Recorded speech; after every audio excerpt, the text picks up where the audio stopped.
உங்ககிட்ட ஒரு விஷயம் ஷேர் பண்ணணும். ஹாய் ஃப்ரெண்ட்ஸ், இது என்னோட டெட்லிஃப்ட் காம்படிஷன் ப்ரிப்பரேஷன் சேலஞ்சில் டே 7. நான் எப்படி பவர் லிஃப்டிங்குள்ளே வந்தேன், அது என் வெயிட் மேனேஜ்மெண்ட்டுக்கு எப்படி ஹெல்ப் பண்ணிச்சின்னு இந்த வீடியோவில் சொல்கிறேன். 2023 நான் ஒரு பவர் லிஃப்டிங் காம்படிஷனை வேடிக்கை பார்க்க தான் போனேன். பட் என் லைஃப்பில் நானும் வெயிட் லிஃப்டிங் பண்ணுவேன்னு அன்றைக்கி நினைக்கவே இல்லை. பிகாஸ் அப்போது இதை விட ரொம்ப ஒபீஸாக இருந்தேன். 150 kgன்னு நினைக்கிறேன். அப்போது என்ன மாதிரி ஒருத்தர் காம்படிஷனில் பார்ட்டிசிபேட் பண்ணிட்டு இருந்தார். அதை பார்த்துட்டு நானும் பண்ணலாமான்னு சும்மா தான் கேட்டேன். அப்போ என் ஃப்ரெண்டு 120+ கேட்டகரியில் நீங்கள் கண்டிப்பாக பார்ட்டிசிபேட் பண்ணணும்னு சொன்னாங்க.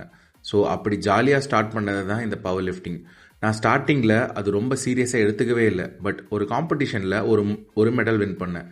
அது எனக்கு ஒரு கரேஜை கொடுத்துச்சு. அண்ட் ரெகுலராக ட்ரைனிங் போகிறது நல்லா என் வெயிட் கிராஜுவலாக குறைஞ்சிது. ஸோ அப்படி தான் இந்த பவர் லிஃப்டிங்குள்ளே வந்தேன். இப்போ ரொம்ப சீரியஸாக எடுத்து காம்படிஷன் பண்ணணும், நெக்ஸ்ட்டு நேஷ்னல் லெவல் போகணும்னு ட்ரை பண்ணிகிட்ருக்கேன்.